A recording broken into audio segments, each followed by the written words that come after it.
క్రీస్తునందున్న ప్రియులకు ప్రేమతో వందనాలు తెలియజేయుచున్నాను.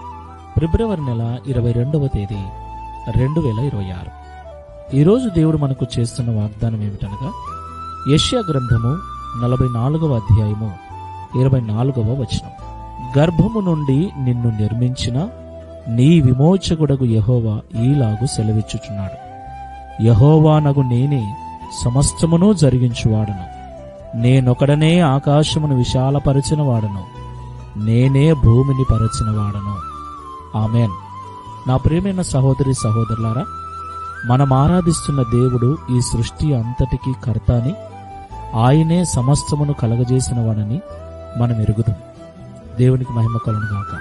అంత మాత్రమే కాదు, మన తల్లి గర్భములో మనల్ని రూపించి క్షేమంగా మనలను ఈ భూమి మీదికి తీసుకొచ్చిన వాడు కూడా ఆయనే. దేవునికి మహిమ కలుగును గాక. అంత మాత్రమే కాదు ప్రియులారా, ఈ రోజు సజీవులమై ఈ మాటలు మనం వినగలుగుతున్నామంటే ఇంతవరకు కంటికి రెప్పలా మనల్ని కాచి కాపాడిన దేవుడు కూడా ఆయనే. దేవునికి సమస్త మహిమ కలుగును గాక. నా ప్రియమైన సహోదరి సహోదరులారా, మన జీవితంలో ఏది కావాలన్నా ఏది జరగాలన్నా దానిని అనుగ్రహించువాడు దేవుడే.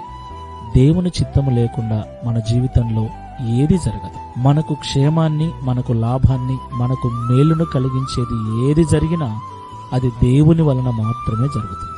నా ప్రియమైన సహోదరి సహోదరులారా, ఈ మాటలు వింటున్న మనం అందరం కూడా మన జీవితంలో ఏదో ఒక అద్భుతం, ఏదో ఒక ఆశ్చర్యకార్యం, ఏదో ఒక మేలు, ఏదో ఒక ఆశీర్వాదం కలగాలని ఎదురు చూస్తూ ఉన్నాం కదా. దేవుని సన్నిధిలో ప్రార్థిస్తూ ఉన్నాం కదా. దేవుని పాదాలు పట్టుకొని గోజాడుతున్నాం కదా. ఉపవాసాలు ఉంటున్నాం, విజ్ఞాపనలు డౌన్లోడ్ షేర్ చాట్.